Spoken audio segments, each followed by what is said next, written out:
आप लोग एक मिनट अपन भाई माइक बंद करो। सभी लोग इन गाँवों में हो, बंद करवा देना। आरिफ भाई जाइए माइक बंद करवा दे। आप लोग और दस करें। जी जी मुख्तार अहमद, मुख्तार अहमद आज मंच पर मेरे बिंदु शब्द निकल जाते हैं। कई बार मैं बात करता हूँ, लेकिन मंच की व्यवस्था रखना बहुत जरूरी होता है।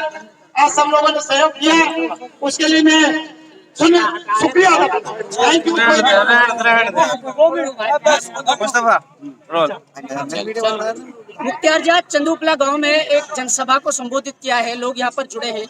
क्या कहना चाहेंगे, आपकी जवाबदेही क्या होगी जब आपको लोग यहाँ से चुनकर भेजेंगे? मेरी जवाबदेही होगी जनता से जुड़ा हुआ हर मसला, उस मसले की गहनता से उसको समझना और समझकर उस मसले का जो भी बेस्ट से बेस्ट पॉसिबल वे आउट हो, उसका जो समाधान हो बेहतर से बेहतर, वो समाधान निकालना मेरे सबसे पहली प्राथमिकता होगी, पहला काम होगा। आज कितने गांवों का दौरा किया, कहाँ से शुरुआत हुई? आज अमरू का और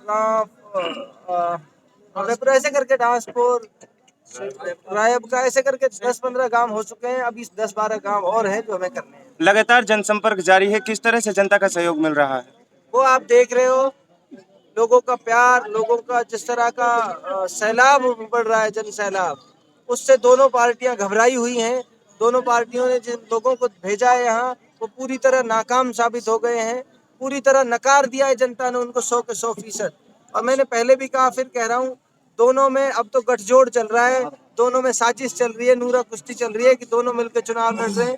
कांग्रेस पार्टी का उम्मीदवार अपने परिवार के लोगों को और अपने निजी लोगों को बीजेपी में शामिल कर रहा है। उसकी हर संभव कोशिश है कि मुख्तार को किसी भी हाल में रोका जाए। कामा लेकिन उनको विधानसभा बताना चाहता हूँ आपके मीडिया के माध्यम से, इलाके के लोग, बच्चा बच्चा इस क्रांति में शामिल हो चुका है। आपकी साजिशें इस क्रांति को, इस आंदोलन को रोक नहीं सकती। एक गांव में आप कह रहे थे कि मंत्री का जिक्र ही ना करें, क्या इतनी कमजोर हो गई, या फिर आपका इसको आत्मविश्वास, या फिर ओवर ये आप मीडिया के साथी हैं, आप सर्वे करा लीजिए। आज 5% लोग भी उनके पास नहीं है। गांवों में घुसने तक की हिम्मत नहीं है, गांवों में बैठने के लिए जगह नहीं है। 1% लोग आज उनके पास नहीं है, तो इसलिए अब वो रेलिवेंट हो गए, पुरानी गुजरी बात हो गई है। मैं उम्मीद करता हूँ लोगों ने उनको पूरी तरह से नकार दिया है, लोग सुनना भी नहीं चाहते उनका नाम। मुख्तार जी को जनता चुने तो क्यों चुने सर?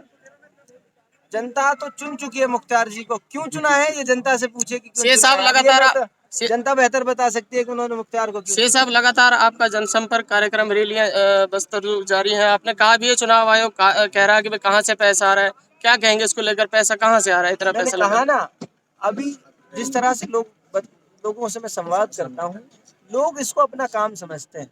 और लोग, ईमानदारी से बात यह है, अपना खुद का पैसा खर्च करके इन तमाम कार्यक्रमों, तमाम आयोजनों में आते हैं।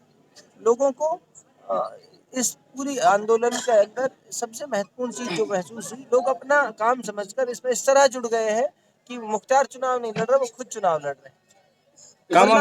वरना तो ये लोग जिस तरह से 12-12, 15-15 किलोमीटर पैदल चल के आ रहे हैं, ये साधारण बात नहीं है, ये असाधारण बात है। ये आंदोलन और क्रांति के लोग ही हो सकते हैं जो ये सब कर रहे हैं। गांव में दौरा चल रहा है, किस तरह की समस्याएं निकल के आ रही हैं? तमाम तरह की समस्याएं हैं सर, बदहाली है इलाके में, कोई काम ही ऐसा नहीं है जो ढंग का हुआ हो। लूट मचाई है नेताओं ने यहाँ लंबे समय तक, एक से बढ़कर एक लुटेरा आया है, तो उस लूट के खिलाफ ये जन आंदोलन खड़ा हुआ है।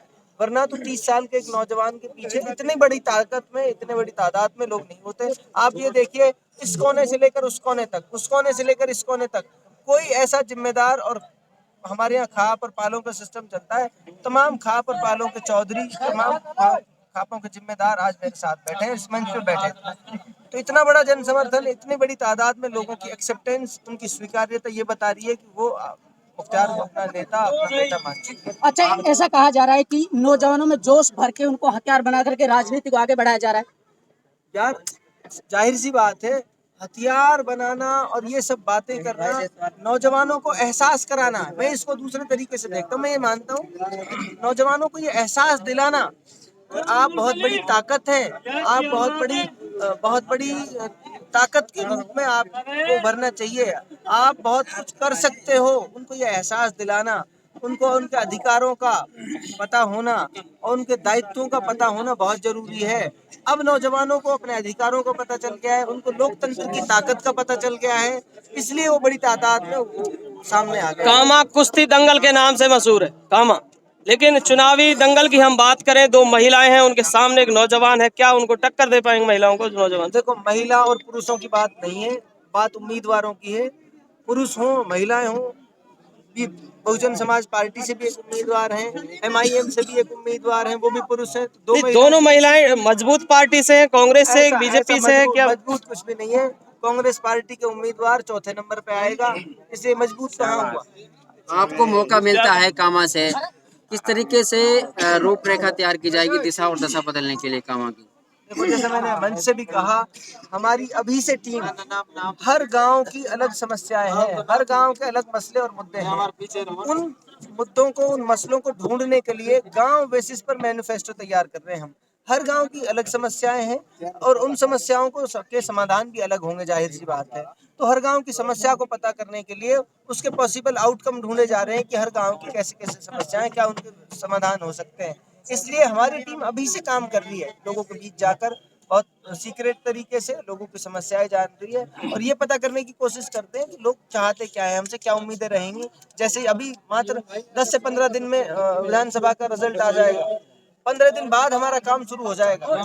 तो अब हमारे पास समय नहीं है कि हम प्लानिंग करें। जिस तरह की लोगों की उम्मीदें हमसे हैं, वेरी नेक्स्ट डे, जिस दिन हम विधानसभा का चुनाव जीत कर आएंगे, शपथ लेकर आएंगे, उसके नेक्स्ट डे और नेक्स्ट मोमेंट, उसकी अगली सेकंड से ही हमारा काम शुरू हो जाएगा।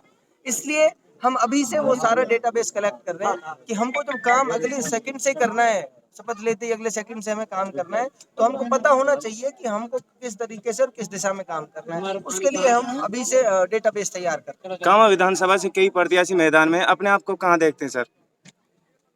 और तमाम प्रत्याशियों को मुझे लगता है कि जनता ने इस बार के लिए तो ये कह दिया है कि नहीं, इस बार हमारा पूरा मन बन चुका है। जिस तरह का जनसैलाब, जिस तरह के लोगों की मोहब्बतें मिल रही हैं, मुझे लगता है कि चुनाव एक तरफा होगा, कोई दूसरा कोई टक्कर में नहीं रहने वाला। जाते जाते कोई संदेश? जाते जाते संदेश ये है, वो तमाम लोग, वो तमाम व्यक्ति जो हमें देख रहे हैं, सुन रहे हैं और जो इस इलाके से मोहब्बत रखते हैं, जो इस इलाके में तब्दीली चाहते हैं, जो ये चाहते हैं कि हम सच और हक की लड़ाई लड़ रहे हैं, हमारा जो रास्ता है वो बिल्कुल ठीक है, उन तमाम लोगों से अपील करना चाहता हूँ, अगले 7-8 दिन जो बचते हैं 25 तारीख तक, वो 7-8 दिन आप हमें अपने दे दीजिए। जिस भी रूप से आप हमें सहयोग कर सकते हो, आपसे हाथ जोड़कर विनम्र अपील कर रहा हूँ, विनती कर रहा हूँ, आप तमाम लोग जो इस लड़ाई को अपनी लड़ाई समझते हैं, वो इसमें हमारी मदद करें। जमीन पर आकर और क्षेत्र में आकर जिस तरीके की वो मदद हमारी कर सकते हैं, उससे हमारी। बहुत शुक्रिया सर आपका। बहुत बहुत